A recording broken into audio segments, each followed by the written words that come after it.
혹시 주변에 나를 힘들게 하는 사람이 있나요? 겉으로는 너무나 친절하고 좋은 사람인 것 같은데 왠지 모르게 불편하고 뒤돌아서면 마음이 상하는 그런 사람이요. 우리는 종종 겉모습에 속아 넘어가곤 합니다. 달콤한 말과 온화한 표정 뒤에 숨겨진 진짜 모습을 알아채지 못하고 상처받는 경우가 많죠. 사람의 본성은 좋은 상황에서는 잘 드러나지 않아요. 편안하고 행복할 때는 누구나 친절할 수 있으니까요. 하지만 작은 불편함이나 뜻밖의 상황 앞에서 그 사람의 진짜 모습이 드러나곤 합니다. 진짜 그 사람의 마음속이 어떤지는 아주 사소한 순간, 무심코 내뱉는 말이나 표정, 행동에서 확인할 수 있습니다. 이제부터는 이런 사람과는 어떻게 거리를 두는지 알려주는 몇 가지 특징들을 살펴보겠습니다. 오늘 이 이야기가 여러분의 소중한 마음을 지키는데 도움이 되기를 바랍니다. 만약 이 내용이 마음에 와닿으셨다면 구독과 좋아요로 응원해주세요. 더 좋은 이야기로 보답하겠습니다. 우리는 사람을 판단할 때 첫인상에 많은 영향을 받습니다. 처음 본 순간의 느낌이 전부인 줄 아는 위험한 착각에 빠지기 쉽죠. 부드러운 말투나 상냥한 미소를 보면 아, 저 사람은 참 좋은 사람이구나 하고 쉽게 믿어버립니다. 하지만 겉으로 보이는 모습이 전부는 아니라는 것을 알아야 해요. 철학자들은 첫인상이 편견의 또 다른 이름일 수 있다고 경고합니다. 상대방의 외적인 이미지나 화려한 말솜씨에만 집중하다가 정작 그 사람이 어떤 상황에서 어떤 선택을 하는지, 어려움 앞에서 어떤 태도를 보이는지는 놓치기 쉽습니다. 우리는 또 좋은 사람으로 보이고 싶은 마음에 누군가를 의심하는 것을 죄책감으로 여기기도 해요. 설마 그 사람이 그럴 리 없어. 나한테 이렇게 잘해주는데 하는 생각이 진실을 외면하게 만들죠. 가장 무서운 사실은 사람이 자신이 틀렸다는 것을 인정하고 싶어 하지 않는다는 점이에요. 그래서 마음 한구석에서 이상한 기운을 느껴도 내가 너무 예민한가? 오해인가? 하며 스스로를 설득하곤 합니다. 하지만 시간은 결국 모든 진실을 드러내죠. 그리고 우리는 뒤늦게 후회하곤 합니다. 그때 왜 몰랐을까? 이제는 사람을 제대로 꿰뚫어보는 지혜를 길러야 할 때입니다. 겉모습에 속지 않고 행동 속에 숨겨진 진심을 읽는 법. 그 첫걸음은 사람의 본성이 언제 드러나는지 아는 것입니다.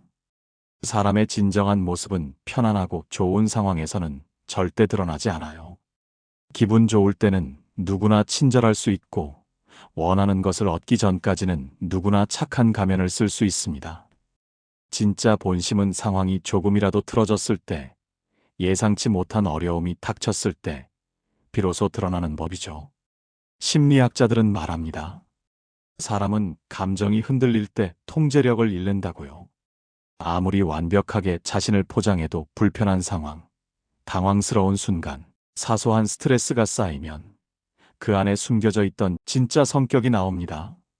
본성은 꾸며낸 말이 아니라 아주 사소한 반응 속에서 여과 없이 드러나는 것이죠. 억울할 때, 손해볼 때, 인정받지 못할 때, 그때 나오는 말투, 표정, 태도, 그것이 바로 그 사람의 진짜 얼굴입니다. 그러면 이제 가까이에서는 안 될 사람의 몇 가지 본성에 대해 정확히 알아보겠습니다. 첫 번째는 아주 작은 권력에 취해서 아나무인이 되는 사람입니다.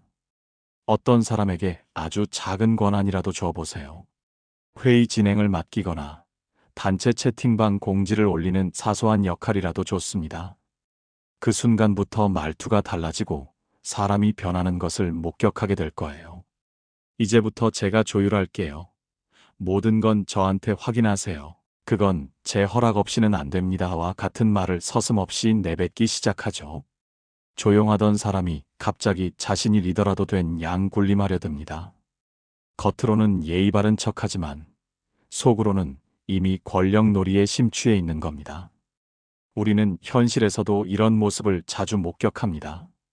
동호회, 부모 모임, 단체 채팅방 관리자 등 별것도 아닌 역할인데 갑자기 군림하려 들고 말끝마다 자신의 위치를 강조하는 사람. 그건 제가 맡은 일이니까요. 이건 제 기준으로 정리했습니다와 같은 말을 들으면 어딘가 모르게 불편하고 나 자신이 그 사람 아래로 내려앉는 듯한 느낌을 받을 때가 있습니다. 바로 그것이 그 사람의 진짜 본성입니다. 철학자 니체는 경고했습니다. 작은 권력을 휘두르는 자를 조심하라. 그 안에는 거대한 열등감이 숨어 있다. 작은 권한에 취한 사람을 가볍게 봐서는 안 됩니다. 이런 사람은 큰 권력을 쥐게 되면 반드시 타인을 짓밟을 것이며 그 대상은 가장 가까운 사람부터 시작될 확률이 높아요. 처음에는 추진력 있어 보일지 몰라도 시간이 지날수록 숨통을 조여오고 당신을 작아지게 만들 겁니다. 이러한 본성은 절대 나아지지 않아요.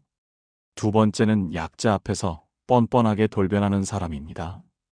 강자에게는 깍듯하고 힘 있는 사람 앞에서는 한없이 고분고분합니다.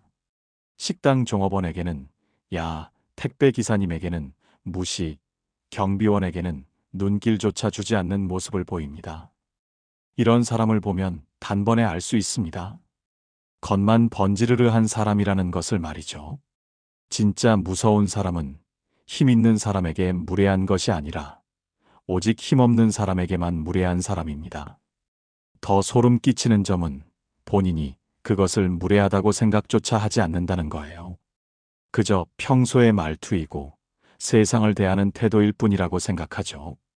이것은 단순한 버릇이 아니라 그 사람의 인격 밑바닥이 드러나는 순간입니다. 심리학에서는 이러한 태도를 권위지향적 공격성이라고 부릅니다.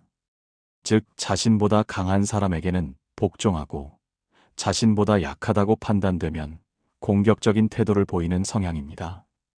이것은 본능적인 서열 지향성과도 관련이 깊어요.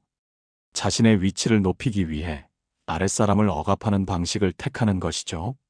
그들에게 상대는 존중의 대상이 아니라 자신의 우위를 확인시켜주는 도구에 불과합니다. 철학자 아리스토텔레스는 말했습니다. 사람의 품격은 힘없는 자를 어떻게 대하느냐에 따라 결정된다. 아무리 말을 잘하고 예의 바르고 겉으로 멀쩡해 보여도 약자 앞에서 태도가 달라진다면 그 사람은 결코 믿을 수 없습니다. 이런 사람 곁에 있으면 처음에는 문제가 없어 보여도 언젠가는 당신도 그 사람의 아랫사람이 될 것이고 무례함의 대상이 될 날이 반드시 올 겁니다. 약자를 존중할 줄 모르는 사람은 결국 자기보다 센 사람만 쫓다가 진짜 중요한 관계들을 모두 놓치게 됩니다. 왜냐하면 사람은 위가 아니라 옆에서 함께 오래가는 존재이기 때문입니다. 세 번째는 실수하면 핑계부터 늘어놓는 사람입니다. 실수는 누구나 합니다. 하지만 그 후의 행동이 그 사람의 진짜 모습을 말해줍니다. 어떤 사람은 실수한 순간 제가 그 부분을 제대로 못 챙겼네요. 죄송합니다. 제 실수 맞아요라고 말합니다. 자존심은 조금 상해도 양심은 살아있는 것이죠. 하지만 어떤 사람은 다릅니다. 아니, 그거 원래 제가 할 일이 아니었는데요. 제가 그때 너무 바빠서 어쩔 수 없었어요. 와 같이 핑계부터 쏟아냅니다. 상황 탓, 남 탓, 타이밍 탓 등 온갖 핑계가 꼬리에 꼬리를 물고 나옵니다. 그러다 보면 결국 나는 잘못 없다는 결론으로 귀결되죠. 이런 사람은 실수보다 자존심이 중요하고 사실보다 체면이 더 중요합니다. 심리학에서는 이를 투사라고 부릅니다. 자신의 잘못이나 부족함을 인정하지 못하고 그것을 타인에게 떠넘기는 심리적 방어 기제죠. 즉 나는 잘못 없고 세상이 이상한 거야라며 현실을 왜곡하여 자신을 방어하는 겁니다. 문제는 이것이 반복되면 무책임한 사람이 되고 주변 사람들은 점점 지쳐간다는 겁니다. 로마의 철학자 마르쿠스 아우렐리우스는 이렇게 말했습니다. 잘못을 인정하는 것은 굴욕이 아니라 인간의 위대함이다. 진짜 강한 사람은 실수 위에 핑계라는 벽을 쌓지 않고 책임 위에 신뢰라는 탑을 쌓는 사람입니다. 실수했을 때 바로 인정하는 사람은 신뢰를 얻지만 핑계부터 대는 사람은 신뢰를 갉아먹습니다. 더 무서운 점은 핑계가 습관이 되면 자신이 진짜 잘못이 없다고 믿게 된다는 겁니다. 이런 사람 옆에 있으면 당신이 대신 사과하는 상황이 빈번해질 겁니다. 그때 그 사람도 좀 바빴어요. 원래 그런 스타일이긴 해요. 이와 같이 당신이 굳이 하지 않아도 될 말을 대신하게 되는 것이죠. 그 순간 깨닫게 될 겁니다. 이것은 단순한 실수가 아니라 그 사람의 본성이라는 것을요. 네 번째는 대화가 아닌 독백을 하는 사람입니다. 점심시간에 누군가 다가와 말을 겁니다. 어머, 요즘 어떠세요? 반가운 마음에 뭐 그냥 그래요? 애가 좀 아파서라고 운을 뗀 것이 실수였습니다. 애가 아파요? 어휴. 우리 애도 예전에 장염 걸렸을 때 말이죠. 그때 병원을 3군데나 돌았거든요. 근데 진짜 웃긴 게 뭔지 알아요? 그 순간부터 40분짜리 단독 방송이 시작됩니다. 당신의 이야기는 온데간데 없고 당신은 그저 네, 어머, 진짜요? 를 외치는 리액션 로봇이 됩니다. 이런 사람의 특징은 단 하나입니다. 당신이 꺼낸 어떤 이야기든 결국 그 사람 자신의 이야기로 끝난다는 겁니다. 심지어 당신이 힘들다고 말해도 아휴, 그래도 나는 더 했어. 그거 아무것도 아니야. 나는 말이지라고 반응합니다. 이것은 단순히 말이 많은 것이 아닙니다.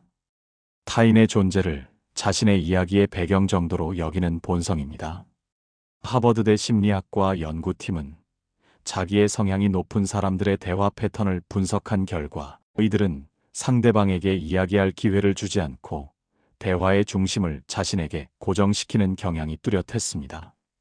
그들은 상대의 말에 공감하는 척하지만 실제로는 그 말에 반응하지 않고 다시 자신의 이야기로 전환합니다. 이를 대화 탈취라고 부릅니다. 말 그대로 상대의 이야기를 빼앗는 것이죠. 공자는 말했습니다. 지혜로운 자는 많이 듣고 적게 말한다. 그리고 덧붙였죠. 자기 말만 하는 이는 스스로를 드러낼 뿐이다. 흥미로운 점은 이런 사람은 당신의 이야기를 들은 척하지만 나중에 기억하지 못한다는 겁니다. 왜냐하면 처음부터 들을 마음이 없었기 때문이죠. 이런 사람 옆에 있으면 당신은 점점 입을 다물게 됩니다. 말해봤자 또 자기 얘기하겠지. 괜히 내 얘기 꺼냈다가 피곤해지겠네와 같은 생각을 하며 관계는 점점 일방향이 됩니다. 자기 이야기만 하는 사람. 그 사람의 관심은 당신에게 있는 것이 아니라 자신의 목소리를 들어줄 관객이 필요한 겁니다. 기억하세요. 당신의 삶은 누군가의 청중으로만 있기에는 너무나 귀중합니다. 5번째는 타인의 비밀을 쉽게 발설하는 사람입니다. 그 얘기 아직 모르는구나? 내가 살짝 말해줄게. 이건 진짜 아무한테도 말하면 안 돼. 나만 들은 거야와 같이 시작된 이야기는 이미 옆 동네까지 퍼져 있습니다. 이런 사람은 남의 이야기를 정보라고 부르며 그 정보를 가졌다는 사실로 자신이 뭔가 우위에 있다는 착각을 하죠. 말끝마다 근데 이건 진짜 말하면 안 되는 건데, 아는 사람만 아는 건데라고 입으로는 조심하는 척하면서 실제로는 가장 많이 퍼뜨리는 사람입니다. 이 사람의 본성은 단순한 수다쟁이가 아닙니다. 신뢰라는 것을 가볍게 여기는 사람이며 정보를 흘림으로써 우월감을 느끼려는 사람입니다. 심리학에서는 이런 행동을 정보 권력의 행사라고 설명합니다. 즉, 내가 너보다 아는 정보가 많아. 나는 더 우위에 있어라는 감정을 느끼기 위해 남의 이야기를 흘리는 겁니다. 이런 사람의 심리 깊숙한 곳에는 불안정한 자기애가 자리 잡고 있습니다. 자신이 특별하다는 것을 증명하고 싶지만 실제로는 내세울 것이 별로 없기 때문에 정보를 가진 사람처럼 행동해서 존재감을 세우는 것이죠. 하지만 생각해 보세요. 그 사람이 누군가의 비밀을 아무렇지도 않게 당신에게 말할 수 있다면 당신의 이야기도 다른 사람에게 똑같이 말할 수 있다는 뜻입니다. 탈무드에는 이런 말이 있습니다. 비밀을 쉽게 말하는 자는 진실도 쉽게 왜곡한다. 입이 가벼운 사람은 단순히 말이 많은 것이 아니라 관계의 경계선을 넘나드는 것을 즐기는 사람입니다. 이런 사람 옆에 있으면 당신은 점점 말을 고르게 됩니다. 무슨 얘기를 해도 혹시 이 얘기도 나중에 퍼지는 건 아닐까? 늘 조심하게 되고 결국 진짜 마음을 숨기게 됩니다. 신뢰는 아낄수록 깊어지고 무겁게 다루는 사람과 함께할 때 오래갑니다. 타인의 비밀을 쉽게 발설하는 사람은 언젠가 당신의 등에 칼을 꽂을 수도 있습니다. 여섯 번째는 화를 조절하지 못하고 표출하는 사람입니다. 사람은 누구나 화가 납니다. 중요한 것은 화를 참느냐가 아니라 화를 어떻게 다루느냐입니다. 어떤 사람은 화를 못 이겨 물건을 던지고 소리를 지릅니다. 말끝마다 짜증을 실어서 상대를 짓누르려 하죠. 또 어떤 사람은 아무 말도 하지 않습니다. 말 대신 침묵, 대답 없이 무시하고 얼음장 같은 분위기로 상대를 질식시킵니다. 그런데 이 두 사람의 공통점이 무엇인지 아세요? 바로 감정을 제대로 조절하지 못한다는 겁니다. 심리학에서는 이러한 상태를 미성숙한 감정 조절이라고 부릅니다. 자신의 감정에 휘둘려 행동으로 상대를 위협하거나 말을 끊고 존재 자체로 상대를 공격하는 것. 즉, 분노의 방식은 달라도 그 안에 담긴 폭력성은 똑같다는 겁니다. 실제로 감정을 격하게 분출하는 사람보다 아무 말 없이 조용히 분노를 표현하는 사람이 주변에 훨씬 더 깊고 오래가는 상처를 남긴다는 심리 실험 결과도 있습니다. 왜냐하면 소리 없는 분노는 상대방의 죄책감과 불안감을 자극하기 때문입니다. 철학자 플라톤은 이렇게 말했습니다. 화났을 때 어떤 말을 하는가를 보면 그 사람의 수준을 알 수 있다. 여기서 말은 단순히 말투만을 의미하는 것이 아니라 태도 전체를 뜻합니다. 화를 참는 것도 능력이지만 화를 다루는 방식은 인격의 깊이를 보여줍니다. 화를 못 이겨 감정에 휘둘리는 사람, 그리고 침묵으로 상대를 밀어내는 사람. 그 둘 다 결국 관계를 상처내고 망가뜨립니다. 진짜 괜찮은 사람은 화를 내기 전에 자신의 감정을 먼저 살피고 화를 낼 때조차 상대를 존중하는 태도를 잃지 않습니다. 감정이 고조되었을 때 드러나는 모습이 곧 그 사람의 진짜 얼굴입니다. 일곱 번째는 거절 한 번에 돌변하는 사람입니다. 처음에는 정말 친절합니다. 말도 예쁘고 말투도 부드럽고 정이 많은 사람 같기도 하죠. 그런데 딱 한 번, 단 한 번만 부탁을 거절해 보세요. 그 사람의 눈빛부터 달라집니다. 아, 그래 알겠어. 겉으로는 괜찮다고 하지만 그 뒤로 연락이 끊기거나 대화 분위기가 확 달라집니다. 갑자기 뾰로통해지거나 평소에 하던 농담조차 싸늘하게 받아칩니다. 됐어. 너 바쁘다며? 괜찮아. 내가 알아서 하지 뭐. 말은 괜찮다고 해놓고 온몸으로 안 괜찮다고 신호를 보내는 사람. 그것은 상처받은 것이 아니라 계산이 어긋난 겁니다. 이런 사람은 처음부터 호의로 다가온 것이 아닙니다. 내가 너한테 잘해줬으니까 너도 내 부탁을 들어줘야 한다는 거래의 마음이 깔려 있던 거죠. 심리학에서는 이를 조건적 호의라고 부릅니다. 이타적인 척하지만 실제로는 자신의 이익이 맞지 않으면 관계를 끊어버리는 사람들. 이들은 호의를 베푼 것이 아니라 투자를 한 겁니다. 그리고 수익이 나지 않으면 바로 관계를 청산하죠.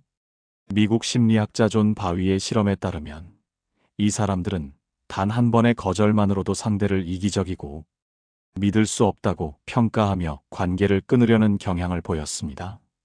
더 놀라운 것은 그 전까지 받았던 호의조차 그때도 억지로 한 거였어라며 깎아내린다는 사실입니다. 이것이 바로 조건부 친절의 실체입니다.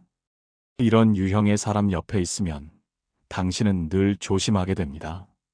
이번엔 또 뭘 기대할까? 혹시 내가 실망시킨 건 아닐까? 아니요. 실망시킨 것이 아니라 그 사람이 기대한 이익을 주지 못한 것뿐입니다. 프랑스 철학자 장폴 사르트르는 말했습니다. 진짜 인간관계는 상대를 수단이 아니라 목적으로 대할 때만 가능하다. 하지만 이런 사람은 처음부터 당신을 하나의 수단으로만 보고 있었던 겁니다. 부탁을 들어줄 때만 좋은 사람이고 거절하면 태도가 바뀌는 사람. 그것은 감정 조절의 문제가 아니라 관계 자체가 목적이 아닌 사람입니다. 사람은 진심으로 아끼는 사람 앞에서는 서운해도 표현을 조심합니다. 관계를 잃고 싶지 않기 때문이죠. 하지만 이런 사람은 거절 하나에 돌변합니다. 그 순간 알아야 합니다. 그 사람에게 중요한 것은 당신이라는 존재가 아니라 당신이 줄 수 있는 유익이었다는 것을요. 마지막으로 내 마음을 지키는 가장 단단한 방법입니다. 오늘 우리는 사람의 진짜 본성이 드러나는 몇 가지 순간에 대해 이야기했습니다. 아주 사소한 장면들, 작은 말투 하나, 짧은 반응 하나 속에 그 사람의 진짜 얼굴이 숨어 있었습니다. 사실 우리도 그런 순간들을 느낀 적이 있었을 겁니다. 하지만 애써 외면하고 모른 척 했죠. 내가 예민한 건 아닐까? 내가 오해하는 건 아닐까? 자꾸만 내 마음을 의심하고 눌렀습니다. 그렇게 애써 웃고 애써 맞춰주고 애써 참으며 살아온 날들. 그 마음을 누구보다 당신이 가장 잘 알고 있을 겁니다. 이제는 알아야 합니다. 그 사람을 잘 본다는 것은 상대를 판단하는 것이 아니라 나를 아프게 하는 사람에게 아니요라고 말할 수 있는 용기라는 것을요. 이제는 괜찮습니다. 사람 때문에 무너졌던 마음, 이제는 사람으로부터 다시 지킬 차례입니다. 잘못된 관계에서 멀어진다고 해서 당신이 나쁜 사람이 되는 것이 아닙니다. 당신은 당신의 마음을 지켜야 할 책임이 있는 사람입니다. 그리고 가장 중요한 것은 이겁니다. 좋은 사람을 만나는 것보다 내 마음을 함부로 대하는 사람 곁에 머물지 않는 것. 그것이야말로 당신이 당신 자신을 사랑하는 가장 간단하고 확실한 방법입니다. 오늘 이 영상을 보며 여러분은 어떤 생각이 드셨나요? 여러분의 경험과 생각을 댓글로 나눠주세요. 여러분의 이야기가 누군가에게 큰 위로와 깨달음이 될 것입니다. 여러분과의 소중한 연결이 저에게 큰 힘이 됩니다. 오늘도 성공 철학과 함께 해주셔서 감사합니다.